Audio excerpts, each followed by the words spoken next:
어린 시절 여름은 언제나 흙과 옥수수 그리고 외할머니의 땀냄새로 기억된다. 2000년대가 막 시작되었던 그 시절, 우리 집은 가난했다. 맞벌이를 하지 않으면 세 식구의 살림을 꾸려나가기 벅찼던 부모님은 방학이 시작되기가 무섭게 나를 시외버스에 태워 외할머니 댁으로 보내셨다. 버스가 덜컹거리며 시골 읍내 터미널에 멈추고 익숙한 얼굴들 사이에서 나를 향해 환하게 손을 흔드는 할머니를 발견하면 비로소 나의 진짜 방학이 시작되는 것이었다. 우리 강아지 왔냐? 까맣게 그을린 얼굴, 깊게 팬 주름 사이로 피어나는 할머니의 웃음은 세상에서 가장 따뜻한 품이었다. 할머니는 운전을 할 줄 모르셨다. 그래서 우리는 읍내에서 마을로 들어가는 시골버스로 갈아타야 했다. 하루에 몇 번 다니지 않는 버스는 동네 어르신들의 사랑방이었다. 나는 할머니의 무릎을 베고 누워 알아들을 수 없는 어른들의 구수한 사투리와 차창 밖으로 스치는 푸른 논밭의 풍경을 보며 30분을 더 들어갔다. 할머니의 집은 산비탈에 외따로 떨어져 있어 또래 친구 하나 없었다. 도시 아파트에서는 늘 친구들과 시끄럽게 몰려다녔지만 이상하게도 외갓집에서의 외로움은 조금도 쓸쓸하지 않았다. 나에게는 할머니라는 세상 가장 좋은 친구가 있었기 때문이다. 소년의 하루는 할머니의 하루와 똑같이 흘러갔다. 이른 새벽, 닭 우는 소리에 눈을 뜨면 아궁이에서 타닥거리는 장작 소리가 났고 고지어 구수한 된장찌개 냄새가 방 안을 가득 채웠다. 나는 서둘러 일어나 할머니 곁에 껌딱지처럼 붙어 앉았다. 할머니, 오늘은 뭐해? 응, 우리 강아지. 오늘은 저기 아랫마을 박씨 할머니 댁에 가봐야 해. 할머니의 손은 언제나 무언가를 들고 있었다. 텃밭에서 막 솎아낸 열무 한 줌이거나 갓 쪄낸 옥수수 두어 개였다. 나는 작은 고사리 손으로 할머니의 주름진 손을 꼭 잡고 그 뒤를 따랐다. 굽이진 흙길을 한참이나 걸어 동네 어르신들 집에 마시를 가는 것이 내 주된 일과였다. 어른들의 대화는 10살 남짓한 소년이 이해하기 어려운 것들이 대부분이었지만 나는 그저 할머니 곁에 앉아있는 것만으로도 좋았다. 아이고 이게 누구요? 우리 민준이 또 왔네. 네, 할아버지. 안녕하세요. 나는 할머니가 시키지 않아도 먼저 허리를 굽혀 인사를 했다.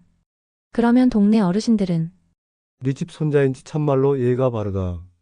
며 칭찬을 아끼지 않았고 그럴 때마다 할머니는 내 손자니께. 라며 자랑스럽게 내 어깨를 두드려 주셨다. 어르신들이 내어주는 달콤한 사탕과 시원한 미숫가루는 세상 어떤 과자보다 맛있었다. 나는 그분들의 삶의 이야기가 녹아있는 느릿한 대화를 들으며 사람과 사람이 정을 나누는 법을 자연스레 배웠다. 어른을 공경하는 마음, 나의 것을 나눌 줄 아는 따뜻함은 모두 할머니의 손을 잡고 땀 흘리며 걷던 그 여름날들이 내게 가르쳐준 것들이었다. 일주일에 한 번 읍내에 장이 서는 날은 나에게 가장 큰 명절이었다. 할머니는 새벽부터 밭에서 거둔 채소들을 보자기에 싸고 머리에 이었다. 나는 작은 보따리 하나를 거들며 할머니의 뒤를 따랐다. 버스 정류장까지 걸어가는 아침의 흙길은 풀냄새로 가득했다. 버스를 기다리는 동안 할머니는 내 입에 풀빵 하나를 물려주시곤 했다. 장터는 언제나 활기로 넘쳤다. 뻥이요. 소리와 함께 부풀어 오르는 뻥튀기, 김이 모락모락 나는 찐빵, 약장수의 구성진 가라까지. 할머니는 채소를 판 돈으로 가장 먼저 내 손을 잡고 핫도그 가게로 향했다. 설탕과 케첩이 듬뿍 발린 핫도그를 한 입 베어 물면 세상 부러울 것이 없었다. 할머니는 당신 것은 사지 않고 내가 먹는 모습만 봐도 배가 부르다며 인자하게 웃으셨다. 어느 장날이었다.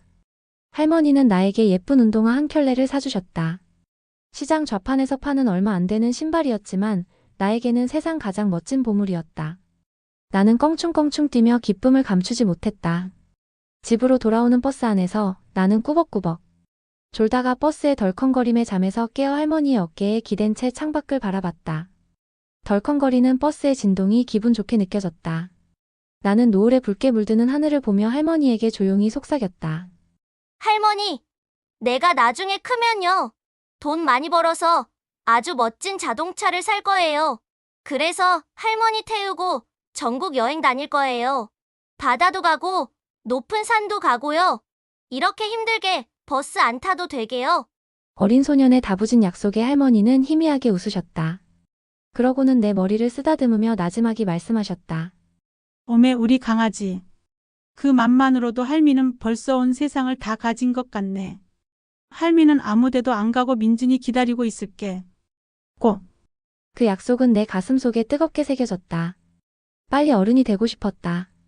나의 손으로 운전대를 잡고 할머니를 편안한 곳에 모시고 싶다는 꿈이 자라기 시작했다. 할머니가 밭일을 나가시면 쫄래쫄래 뒤를 따라가서 작은 손으로 호미질을 하였다. 무엇보다 밭에 가는 길이 너무나 좋았다. 대나무 숲을 지나고 갈대숲을 지나면 넓은 평야처럼 보이는 곳 구석에 할머니의 밭이 있었다. 그리고 동네 어르신들과 할머니가 고사리 품앗이를 하러 산에 갈 때면 나는 언제나처럼 개울가로 향했다. 혼자였지만 외롭지 않았다. 물수제비를 뜨고 발가벗은 채로 멱을 감으며 할머니가 돌아오시기를 기다렸다. 중간중간 할머니가 멀리서 야호하면 나도 야호하고 할머니에게 답을 했다. 둘만의 암묵적인 신호였다. 할머니는 손자가 혼자 잘 놀고 있는지 걱정되어 했던 신호였다.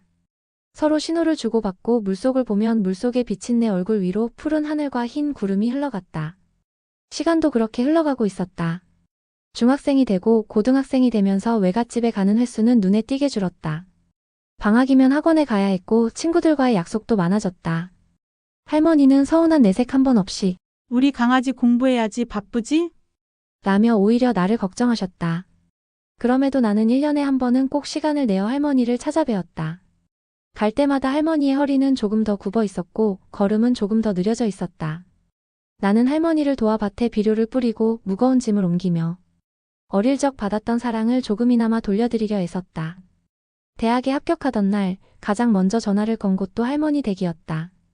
수화기 너머로 할머니는 장하다, 내 새끼라며 목이 메어 한동안 말씀을 잊지 못하셨다. 나는 그때 어릴 적의 약속을 다시 한번 되새었다. 조금만 더 기다려주세요, 할머니. 제가 곧 멋진 차를 몰고 할머니를 모시러 갈게요. 그리고 마침내 그날이 왔다. 대학을 졸업하고 번듯한 직장에 취직한 나는 할부로 첫 차를 계약했다. 반짝이는 은색 승용차. 나는 떨리는 마음으로 운전대를 잡고 외갓집으로 향했다. 어린 시절 버스를 타고 덜컹거리며 오가던 그 길을 이제는 내가 운전하는 매끄러운 자동차가 달리고 있었다. 하지만 나를 맞이한 것은 예전의 그 할머니가 아니었다. 툇마루에 멍하니 앉아있던 할머니는 한눈에 보기에도 심하게 야위어 있었다. 나를 본 할머니의 눈은 초점이 없었다. 누구신가? 삼촌에게 들은 할머니의 소식은 청천벽력과도 같았다. 몇 해 전부터 시작된 치매가 이제는 사람도 잘 알아보지 못할 정도로 심해졌다는 것이었다. 거동마저 불편해져 이제는 지팡이 없이는 한 걸음도 떼기 힘든 상태라고 했다. 그렇다. 혹여나 손자가 걱정할까봐 그동안 티를 안 내셨던 것이다. 나는 할머니 앞에 주저앉아 할머니의 손을 잡았다.